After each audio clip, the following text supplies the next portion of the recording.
And yun na yun. 37 anyos na tayo. So ano pang dapat natin kahiya?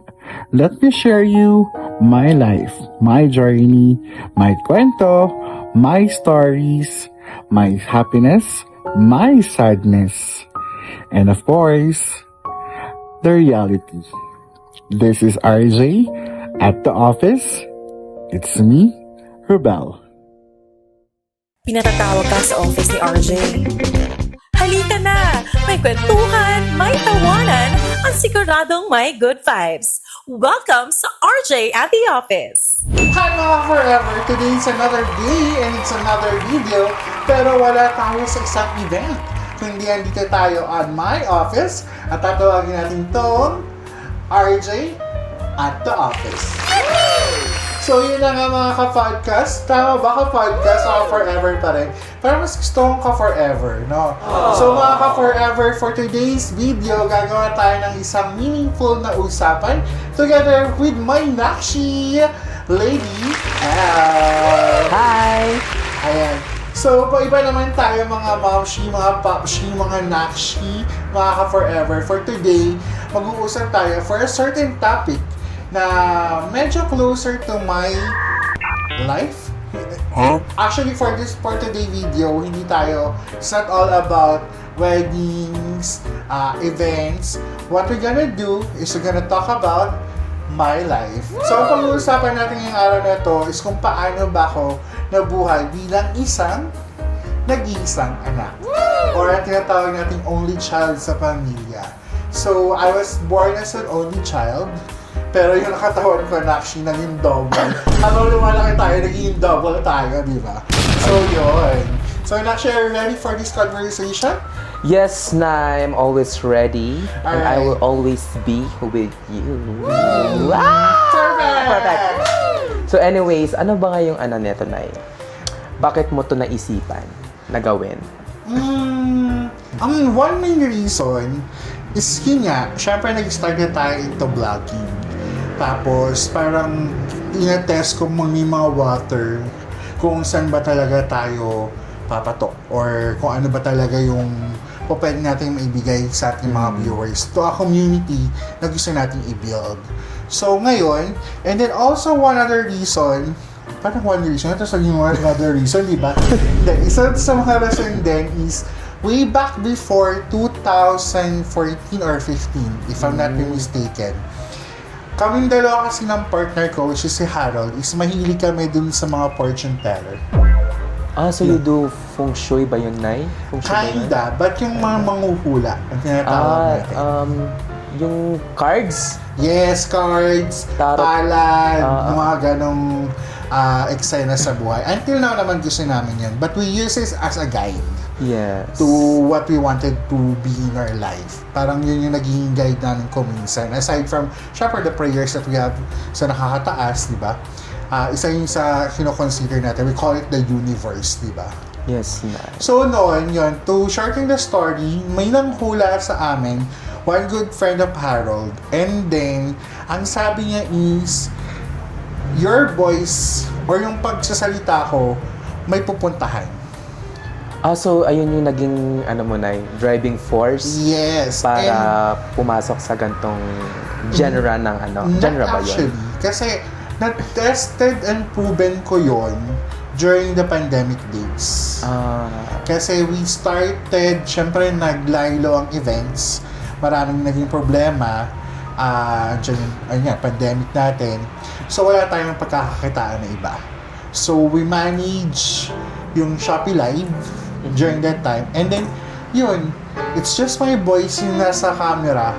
Tapos may mga tao akong so mas energetic kasi hindi ako nakikita. Opo. It's just my voice. But for now, yun, binigyan natin ng ibang ako na may nasa harapan. So yun, I think the universe called us for this and I do hope universe and stars will align para sa atin dito sa ginagawa natin na to. Yes, Nay. And then, right now, I choose to have this topic kasi ito yung pagpapakilala ko sa magiging community natin. Kasi di ba yung mga vlogger, they do have their own communities, di ba? Yes. So I think this is the proper way of introducing myself to my future community. Di ba? So, puntahan natin yung perspective ng buhay ko as the only child of my mom and my dad, or my tatay and my nanay, di ba? So yun. So I think we're ready to share the stories na meron tayo as the only child. Okay, nice. So, I prepared some questions para sa aking mother. Aha. So, here's the first question. Alright. So, kumusta ang buhay ng bilang nag-iisang anak, mother? First is masaya. Second is malungkot. Third is nangungulila. So, it's a mix of emotion. It's a lot of emotion at all. Masaya kasi wala kang kaagaw sa kahit na ano. Malungkot kasi wala kang kaagaw. Hindi ganun kasing buhay ng ibang pamilya yung buhay ng isang only child. Kasi nga syempre tatala kayo sa bahay ninyo. Your nanay, your tatay, di ba? So, saka ikaw. So, ang mundo, right after sa labas is kayong tatlo lang. Yun. And then, hindi ko kasi naranasan yung first is, let me clarify muna kasi baka may mag-research pa all throughout. I actually have brothers. Like, full or half? Half. Malamang hindi. Only child nga, di ba? Ano ba talaga? So, yun. Happies. Yun. So, may mga half-brothers ako, pero hindi kasi kami lumaki into one household. Into one home na tinatawag. So, I never experienced talaga na magkaroon ng sibling rivalry, kinamberlo, yung mga ganon. So, in short, ang magiging only child ko minsan is may selfish. Isa yung sa character namin. So, hindi ko nila lahat pero most of I know and for myself, yun talaga. Kasi nga, nasanay na mag-isa. Yes. And then, malungkot kasi ngayon, kukokonti yung yung iniikutan mo. And then also, ang masakit doon is I'm also a Cancer. So, ang zodiac sign ko is Cancer. Nagulat ka ba Cancer? Nagulat ako, Nay. Ano yun? Katok! Katok, di ba? So, yun. As a Cancer person kasi, di ba, medyo may pagka-introvert kami compare sa ibang mga zodiacs or ibang mga personalities. And then, medyo overthinker din kami. Ayun. So, and then pumasok pagiging only child, which is kinda selfish, gano'n, di ba? So, yun, naging mahirap for me kasi hindi ako sanay ma-involve into a larger group. Oh, so kaya pala, Nay, hindi ka madalas sumasama sa mga Yes. Oh, Ang that's social why. batteries ko, 20% lang. parang iPhone lang na nade-drain agad. Kasi nga pa 37 na. Ayun. Di ba? So, isa pa yun yung aging natin. And then, I see people or I see the other communities na hindi ganun sa gusto kong makita. Medyo, kuminsan OA-an ako, kuminsan, ano ba yun? Parang gano'n. Pwede namang simple yan, gano'n, ng buhay. Pero, hindi kasi sila, hindi ganun sila sa gusto ko. Kaya kuminsan, I rather choose to be home or nasa bahay nga lang tayo and then, or maybe in this office. And then, isa ito sa naging sanctuary ko ngayon. That's why I also think na pwede natin gawin yung mga ganito na usapan, di ba? So, Parang ito na yung ginagawa kong mundo ko ngayon and also by sharing to others. yes. Lang hindi ako nagkakaroon ng physical attraction. Interaction? Interaction? May ganun! So yun. So, yun yung, one other reason din. One other reason, ano pa yung one other reason na yun, Pero hindi siya iisa lang. So, too many reasons, diba, kung bakit natin ginawa rin tong a little conversation on my office, diba? Kumbaga ito yung naging safe zone mo na ganon. Yes, one of my safest zone. Kaya kahit anong mangyari, wala makakapili sa akin, magkaka-office ako. Ayun. Ito na yun. Ito na So, yun. yun. So, In fairness, yun. Nay, ang ganda ng mo safe zone mo. Diba? I make sure na lahat talaga ng space natin is at least pleasing to the eye. Diba? And then, talagang kapag may pumunta is, syempre ma-compliment tayo. Syempre nasa event industry tayo, no? Opo. Tapos makita nila yung officer, ano yan? Ano yan? Diba? So, chika pa natin, diba? So, at least, we can also accommodate clients here. While I'm not here, Harold can be here, or somebody from our team can use his office as well to entertain our clients. So, yun. Kaya, kahit na out of the budget kung minsan, go lang tayo dyan. Kasi kailangan. Kasi maganda. We offer business and we also Yes. offer comfort So, zone. so, ayun. So, yun lang. So, your next question? Do you So have? let's move on, madam. Ano ang pinakamagandang bagay sa pagiging only child? Siguro wala kang kakati. Only child lang, makakati pa. Diba? Oo. Isa yun sa pinakamaganda. Kasi nga, hindi masyadong komplikado yung environment. Na parang, I cannot, yun na nga, hindi ko na kayang i-please yung marami. Kasi yung pinakayo ko, yung i-please yung lahat, diba? So, at least, as an only child, isa ka lang, diba? Ikaw lang. So, merong pros and cons ang pagiging only child. Yes, there is. Napakadami. Maraming maganda, marami rin hindi. And then, for me, habang tumatanda ako, and then turning this year as 37 years old, mas nakikita ko yung madaming kakulangan during my childhood days or nung mga times na kailangan hinuhubog ko pa lang yung mentality ko, yung social interaction ko. So doon parang I questioned myself, and then I also questioned yung parents ko na hindi naman sasagot kasi actually, just for the information, they are uli lang lubos na ako. So I don't have my mom or my nanay and my tatay na. Sorry to ask, sir, pero what happened? Like, nag-separate ba sila? No, they're both given the expiration date Oh my God. by our creator, di ba?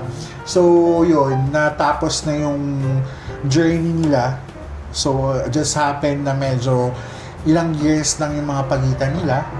And then si nanay kasi sa si tatay parehas matanda na rin.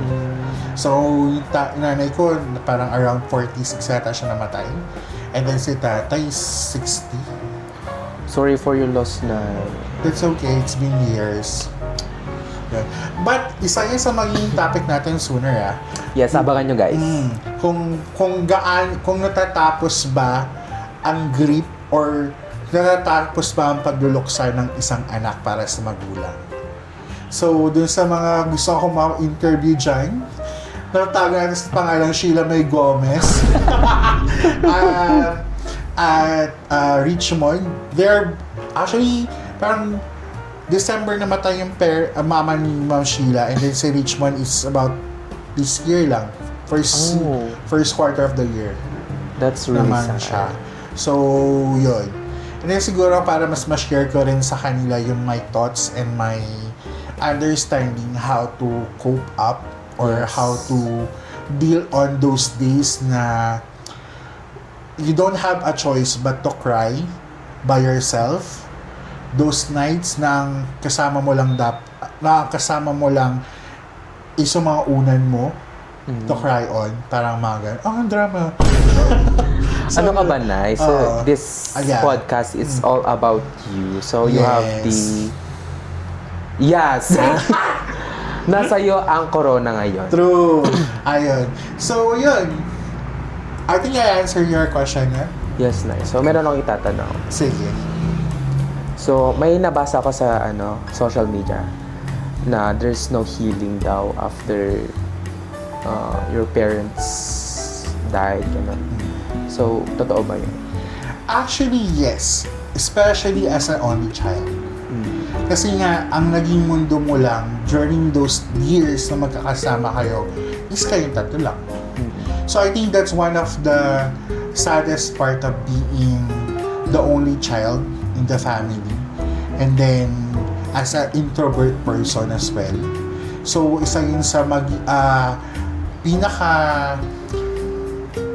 malalim na hukay na hindi mo kayang akyatan uli or for you to rise up again. Kasi Yes. every year, especially to me, hindi ko justify na dapat ako malungkot, pero hindi ko rin naman gusto na maramdaman. Pero ang hirap kasi na ibinigay sa akin ng nanay ko yung July 7 or binigay ni God yung July 7 as my birth date and month.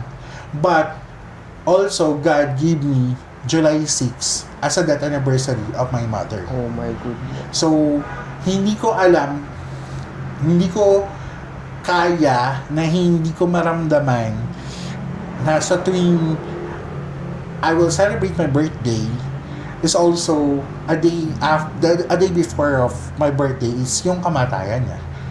So, kung minsan, ang hirap i-justify sa marami. So, I maybe, hindi naman talaga dapat na intindihin ka na nakakarami.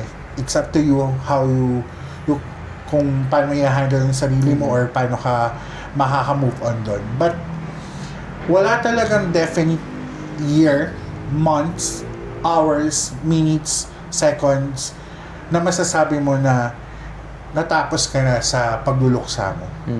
Napakahirap mawalan ng isang minamahal sa buhay, especially your parents. Yes. Kasi sila yung nagiging sandigan mo all throughout the years.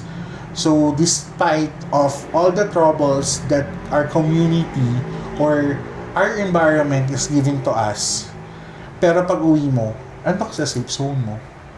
Kahit, naalala ko noon na, as a cancer Person. not a patient. Bay naman. Oo, di ba? Paiyak na tayo. Di ba? So yun, as a cancer, yun yung introvert, tapos madrama sa buhay. Naalala ko that time, hindi ako ganun ka-confident, until now naman sa sarili ko, on how I do things, how I survive everything, how I make my events before, how I treated people. I'm not that confident at all. Pero nung buhay sila, kahit na ang grades ko is palakol, or nasa nasa 70, di ba always parang, kasi English tayo, konyo. Lagi lang sinasabi sa akin na, okay lang yun, bawi ka. There will always be another day for you na patunayan ulit yung sarili mo.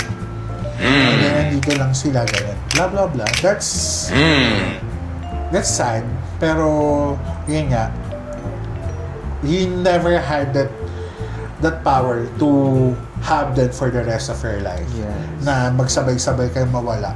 Hindi naman yun yung creation ni Papa Jesus sa atin. Yes. We have our different stories, we have a different journeys na kailangan nating tahakin, di ba? So, yun. So, let's move on na. Yes. Move on ka na ba? Okay, game. Umiyak na. So na, I'm just, proud dahil nasasabi mo tong ganitong bagay kasi this is so sensitive. Actually, just to give you an idea, bata pa lang ako, ginagawa ko na magsalita sa harapan ng salamin. Ay, ito nga, magkamukha nga tayo sa masalamin. Hindi Ang kasi witty nun, ah. ito, dapat nag-plansya pala ako. I never expected na gagawin ko ngayong araw na to. Biglaan lang din. Ayun ang gusto ko. Yung mabibig. Pronto. Ah. Yun. On the spot, para at least yung emotions, yung... Is pure. Yes, yung thoughts on our minds are always pure, di ba? Gets mo Fresh. yan? Wala tong script. Wala. Wala. Wala tong script. May question kami pero wala tong script. Oo. Yun. Tapos yun. O yun. Oh, ayun. Ito yun. Sige, let's move on na. And ayan, nalagyan ko pala. Ginagawa ko to kasi yun nga, during those childhood days, I always talk to myself in front of a mirror. Na feeling ko, lagi may nag-i-interview sa akin. Kasi Ito yung dati nangyari. batang Only child. wala ka namang kalaro. Hindi kapag nakipaglaro naman ako sa labas, umuwi akong umiiyak kasi iyakin. Diba? As a cancer person again, emotional. Cancer person na. Ipa-flash na rin dito yung characters ng isang cancer. Sige. Ito. Para ano. And then you do the research. Oo. Yun. May wifi naman kayo siguro. True, may Google naman kayo, Oo. di ba? So, yun. Lagi ko, and then, I'm fond of, yung, alam mo yung sa ASAP? Oo. Sa... Yung sa TV, yung kailangan na ngayon sa ABS. Yung nakaupo, tapos kinakantahan ng mga, pag may birthday, ginagawa ko ng bata ko yun. Yung mga laro ko, sa kwarto mag-isa ako. Yung mga gawa ko ng bata ako. Tapos yun, natuto tayo ng mga kung ano, like, ano ba sabihin? Ay, baka yun. Parang ang word naman yun, Nay. Sabihin, Oy. bawal yun. Yan. So yun, rated PG po yun. So yun na yun. So next question na actually. Ang next question ko, Nay. Ay, gutom ka na ba? Hindi pa. May Oreo ako dito eh. Keme lang sa'yo. May Kevin tayo. Okay, ito na. Mahiwagang salamin. Sumayaw. So ito na, Nay. Mahiwagang salamin? Naisipan mo na bang sana may kapatid ka at bakit, Nay? Hindi ko naisipan. Ang naiisip ko is what I'm wishing until now is that yun nga, mayroon naman akong half eh. May mga kapatid naman talaga ako. Ang pinapangarap ko lang is sana yung closeness namin Is mag-build up pa. yes, na mas naging intact sana. Sana may isa sa amin na gumagawa ng way to make the three of us as intact as possible.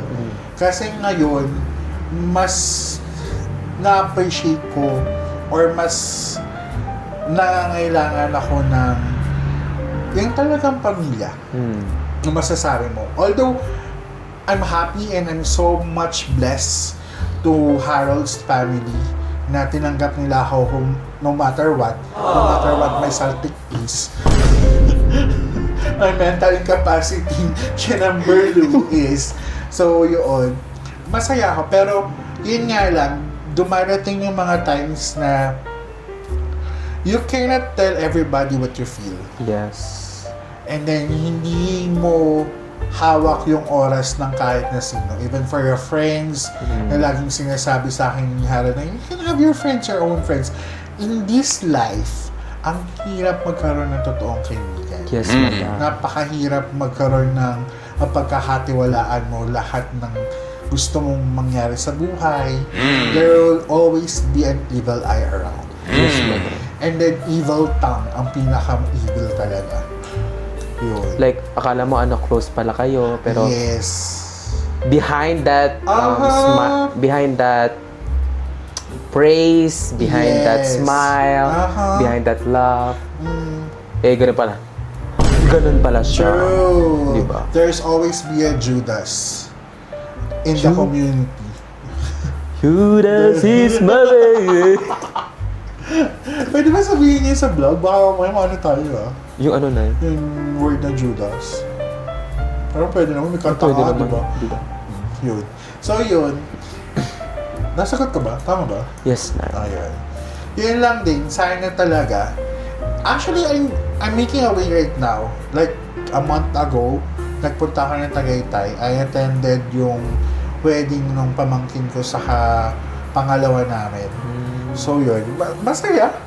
We eat together on the next day. Nag-lunch kami. And then, syempre, pinakamasaya, hindi ako nagbayad. Sure. And then, kasi kapag umorder ako, I make sure na dapat sobra lagi. I'm never settled into one ulam lang. Yun ang problema sa akin. Laging may ulam na extra. Ayun yung napansin ko kay mother. I Pag like, nag-order siya. kasi parang boring kung dalawa lang kakainin. So, parang sila papasok sa charm mo tapos hindi sila magpa-party doon. Ano yun? Gusto ko sila pa-party yung mga food sa chat ko. Ay! Para hindi sila lonely. Oo, di ba? Only child na ka tapos yung pagkain mo, only pa.